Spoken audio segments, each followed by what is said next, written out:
ये है दैनिक प्रातःकाल का डिजिटल एडिशन प्रातःकाल लाइव।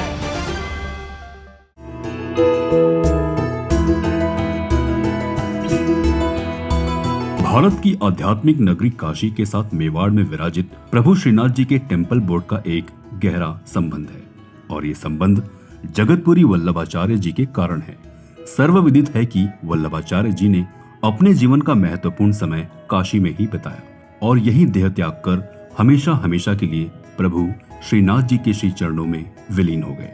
15वीं शताब्दी में श्री कृष्ण शरणम ममम नाम के महामंत्र के माध्यम से जगत के जीवों का कल्याण करने वाले वल्लभाचार्य जी ने काशी प्रवास के दौरान अपने भक्त सेठ पुरुषोत्तम दास की हवेली में विराज कर वेद, रामायण और भागवत जैसे पवित्र ग्रंथों का पाठ किया और प्रवचन दिए। कालांतर में वही स्थान बैठक जी के रूप में हमारे सामने है। इस बैठक का संचालन नाथ द्वारा टेम्पल बोर्ड द्वारा किया जा रहा है। यहाँ पर वल्लभ कुल के तिलकायत राकेश महाराज व विशाल बाबा के मार्गदर्शन में पुष्टि मार्गीय परंपरा के अनुसार वर्ष पर्यंत उत्सव व कार्यक्रम आयोजित किए जाते हैं। इस बैठक के इतिहास को आपसे रूबरू करा रहे हैं हमारे संवाददाता मनीष पालीवाल। शरणं मम श्री कृष्ण शरणं मम श्री कृष्ण शरणं मम श्री कृष्ण शरणं मम। जय श्री कृष्णा। काशी नगर की गलियों में घूमते घूमते हम पहुंचे हैं जतनगढ़ की बैठक पे। दूध कटरा नामक स्थान है और ये पंचगंगा घाट के नज़दीक का स्थल है। यहाँ पर जगत गुरु वल्लभाचार्य जी की 27 नंबर की बैठक है। कुल 84 बैठक हैं, उसमें से 27 नंबर की बैठक काशी की सबसे बड़ी बैठक है। मेरे पीछे जो ये बैठक का स्थान देख रहे हैं, ये 15वीं शताब्दी में सेठ पुरुषोत्तम दास जी का मकान हुआ करता था। यहाँ पर वर्षों तक जगत गुरु वल्लभाचार्य जी विराजे और कालांतर में इसी मकान ने बैठक जी का स्वरूप ले लिया। इस बैठक के अंदर वल्लभ कुल का और पुष्टि मार्ग का एक बहुत बड़ा इतिहास छुपा हुआ है।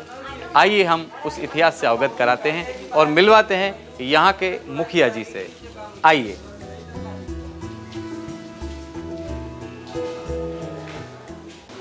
जय श्री कृष्णा। काशी में महाप्रभु जी की सबसे बड़ी बैठक यही है। इसे 27 नंबर की बैठक कहा जाता है और सबसे बड़ी बात है कि यह बैठक सेठ पुरुषोत्तम दास जी के घर में है। मैं आपको एक बहुत ही प्राचीन और एक महत्वपूर्ण स्थल से अवगत कराना चाहता हूँ। आप देखिए, ये कोई साधारण कुआं नहीं है। इसी घर के अंदर 500 वर्ष पूर्व महाप्रभु जी ने संपूर्ण ब्रज मंडल की लीला इसी कुएं से निकालकर करवाई थी।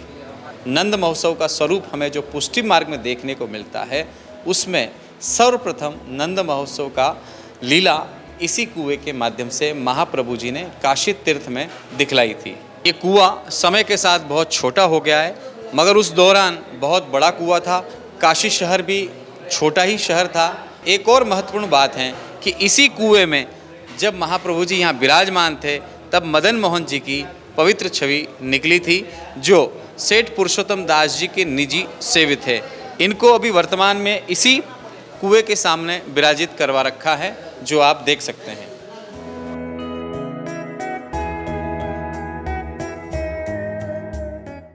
ये सेठ पुरुषोत्तम दास जी का घर।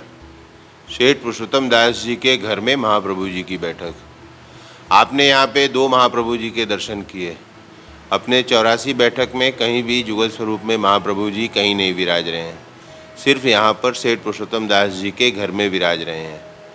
पहला स्थान जो महाप्रभु जी का है, यहाँ विराज के महाप्रभु जी वैष्णवों के समक्ष में वैष्णवों के लिए भागवत पारायण किए और अंदर में विराज करके सेठ पुरुषोत्तम दास जी और काशी विश्वनाथ जी, गोपाल दास और रुक्मणी बाई, इनके साथ में बैठ करके जो वार्तालाप किए, संध्या वंदन किए, जो गुप्त सुख था इनको दिए और एक बार सेठ पुरुषोत्तम दास जी और काशी विश्वनाथ जी के लिए, शंकर जी के लिए अंदर में विराज करके गुप्त भागवत पारायण किए। ये भाव से यहाँ पर 2 महाप्रभु जी की गादी जी विराज रही है। श्रीमद् भागवत में जब अपने कृष्ण जन्म का प्रसंग आया, नंद महोत्सव का, तो यहाँ पर ये पीछे आप देख रहे हैं एक कूप विराज रहा है, नंद कूप। इस कूप में से पूरा ब्रजमंडल साक्षात प्रकट करके सर्वप्रथम नंद महोत्सव सेठ पुरुषोत्तम दास जी के घर में कराए। तब से नंद उत्सव की शुरुआत हुई। और नंद उत्सव के समय यहाँ सामने मदन मोहन लाल जी विराज रहे हैं। ये ठाकुर जी का प्रागट्य नंद उत्सव के समय इसी कूप में से हुआ। सेठ पुरुषोत्तम दास जी के सेव्य ठाकुर जी मदन मोहन लाल जी, ये इस बैठक जी का चरित्र है। हम मुखिया जी के घर से यहाँ पर अपने 6ठी पीढ़ी में सेवा कर रहे हैं। 350 वर्ष मेरे घर से सेवा करते करते हो गया। ये बैठक जी का इतिहास है।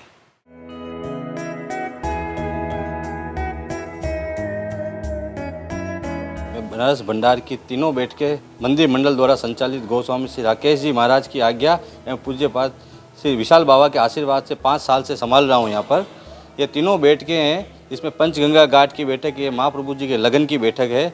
यह टेम्पल बोर्ड द्वारा संचालित होती है। यहाँ महाप्रभु जी का विवाह हुआ।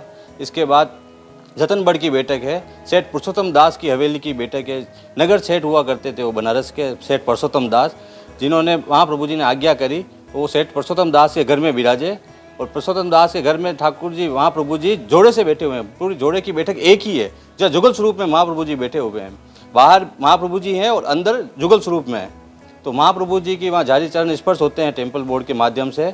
हमारे मुखिया जी हैं वहाँ मनीष जी पंड्या, और विशाल बाबा की आज्ञा से वहाँ वैष्णवों को सखड़ी महाभोग की सुविधा उपलब्ध है। वो एक बैठक ऐसी है जहाँ केवल सखड़ी भोग मिलता है हमारे महाप्रभु जी के। और जब महाप्रभु जी ने आज्ञा करी तो काशी विश्वनाथ को 7 दिन की सप्ताह जी सुनने के लिए महाप्रभु जी रोज काशी विश्वनाथ शाम को सप्ताह जी सुनने के लिए आते थे।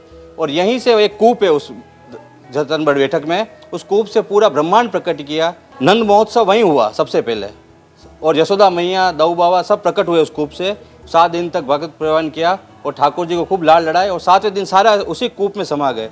वहाँ पर एक ठाकुर जी प्राकट्य हुआ। वो मूर्ति आज भी वहीं है, क्योंकि उन्होंने जाने से कूप में मना कर दिया कि मैं यहीं रूप के सेवा लूँगा। उसके बाद हनुमान घाट बैठक है, जहाँ मुखिया जी हमारे बबलू भाई मुखिया जी है, उनके द्वारा उस बैठक का संचालन किया जाता है मंदिर मंडल से।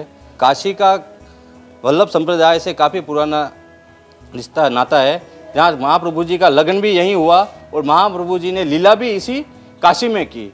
इसलिए काशी में 84वीं बैठक होती है, वो हनुमान घाट की बैठक है, जहाँ महाप्रभु जी ने 40 दिन तक उपवास रखकर गृहस्थाश्रम छोड़कर केवल मुक्ति के मार्ग पर गए और वहाँ अपने लीला देह त्याग करी।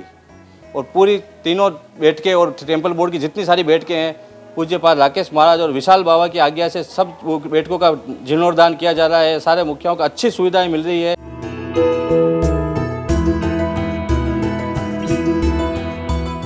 अगर आप ये कार्यक्रम YouTube पर देख रहे हैं तो हमारे चैनल को जरूर सब्सक्राइब करें, और Facebook पर देख रहे हैं तो हमारे पेज को लाइक करना ना भूलें।